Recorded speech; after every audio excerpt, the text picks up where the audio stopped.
There's the saying, if it's not broke, don't fix it, but what if you could take something, keep its best parts intact, and just add more things to make it even better? I think Persona 5 Royal is the answer to that question. It keeps the stylish and beautiful turn-based JRPG with its smooth flowing turn-based battle system and many social elements and minigames, but gives them the royal treatment, adding in new characters to do these things with, a third semester to give you even more time in the world, and a bunch of new unlockables that range from new personas to endings that make this a must-buy for any fan of the original game, or those looking to dive into 5 for the first time with all the content you could ever want from it. So if you've been looking for that excuse to play or replay Persona 5 Royal's content-rich experience gives you plenty of new content to enrich the original world with, and with a relatable new story on top to make it all even richer, Persona 5 Royal is the version of Persona 5 that fans new and old definitely don't want to miss.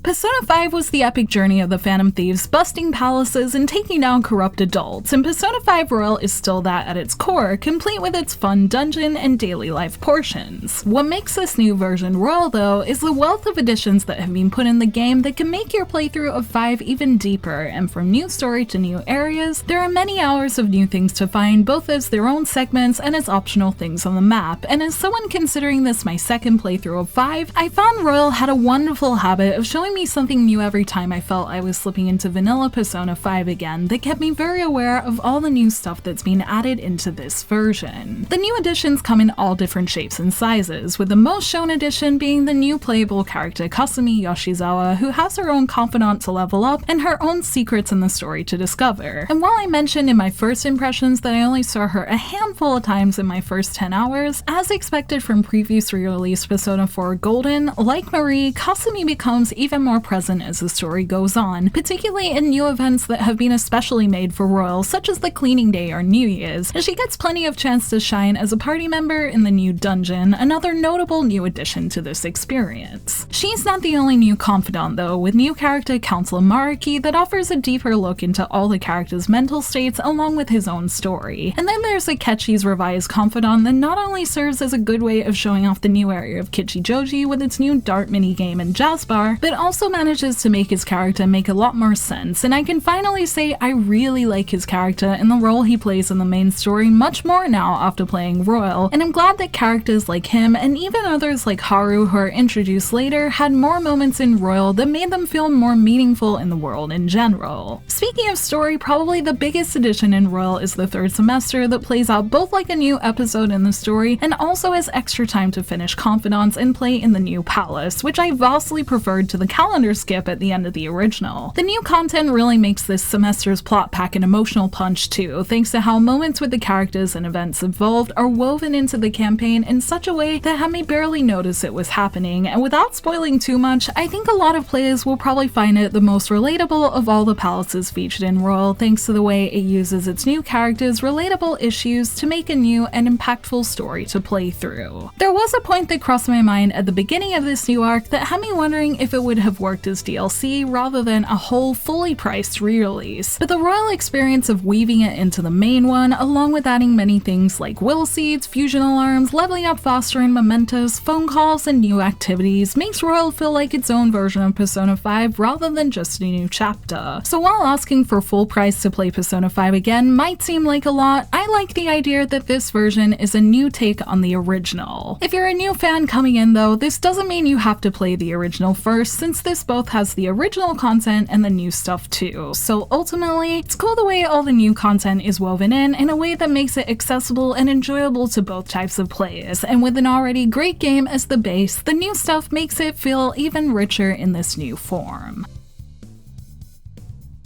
All the new parts of Persona 5 Royal give you plenty to do, which is great. However, Persona 5 was never exactly a small game, and since I've been playing JRPGs that have been hitting that sweet 50-hour mark recently, my 140-hour long playthrough of Royal did feel long at multiple points, and while I still love the game, I feel it's worth mentioning as you have to really be committed to diving into it if you want to finish this whole extended version of it. I'm off work at the moment, so I was able to finish the last 5 or 6 arcs in about a week, but that was 1 week of pretty much only playing Royal, and there were moments, particularly in the latter half of the game just before the new semester, where things started to feel long. Although the newness of the third semester seemed to fix a lot of those feelings, so I could enjoy the final arc without that. Much like how I felt about the lost 100-hour-long game I played, which was Trails of Cold Steel 3, I do think the fact that it is so long helps to have every bit of the story be hard-hitting, as throughout that time you do get to really know the characters, and Persona is very good at hiding little things and seemingly unimportant moments that end up having great payoff later. But I think the nature of it being an enhanced second playthrough does make those moments be less exciting a second time round, which is often fixed by this Royal version adding in a new element to refresh things when that feeling sets in that makes things feel better a vast majority of the time. But it does make me wonder if newcomers will have this feeling of the game being super long or not. I wouldn't call the length an issue per se, but I do think it's worth being aware of before diving in, and regardless of this feeling, as I said, the time investment and the new parts made that new semester the most enjoyable of my time with it. And despite the time sink, many of the new features like the Thieves Den and its challenges have me more than a little interested in doing another playthrough at some point, so the length may be worth noting, but like me, you might not mind by the end of it.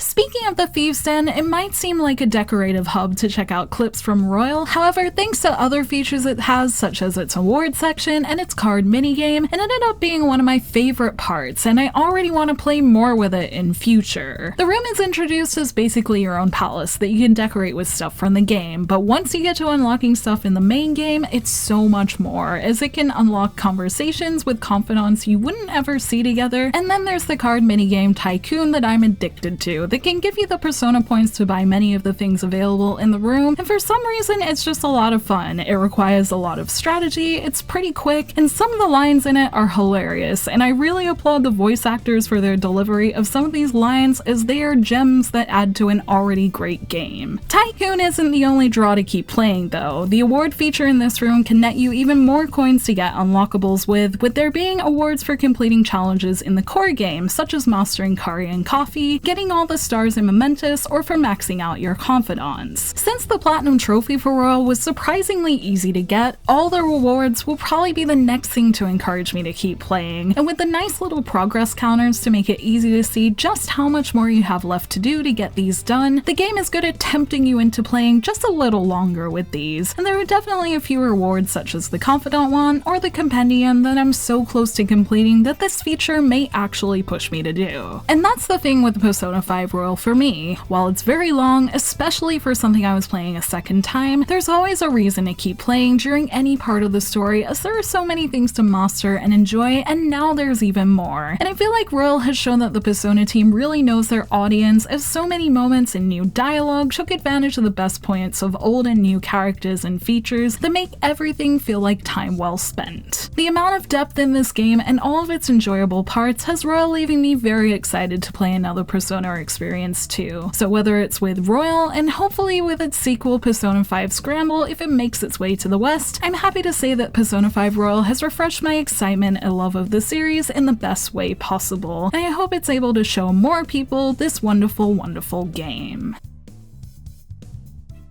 Persona 5 was already one of my favorite games, but the additions in Royal somehow made coming back to this massive game seem like a good idea with all the new reasons to fall in love with it again. And while there were times it felt huge, there were more times I wanted to keep doing things in it, like running around in Momentous to get XP buffs, ranking up my confidants, finding will seeds, and playing Tycoon. That makes Royal a fun new way to play Persona 5 again, and a firm favorite in my collection. Whether you have or haven't played Persona 5 before, this game needs to be experienced in some form if you're a JRPG fan, and Royal gives it that special treatment to make it better for all types of players by making an already rich world even richer, and I'm sure newcomers will enjoy diving into it for the first time just as much as those playing it again will enjoy it too. So with this big experience behind me, I'll be doing my best to wait patiently for the next Persona announcement, as I love playing all the new parts of this one. So until then, Royal is a great way to tide anyone over and let you discover this great Persona game in its best form yet.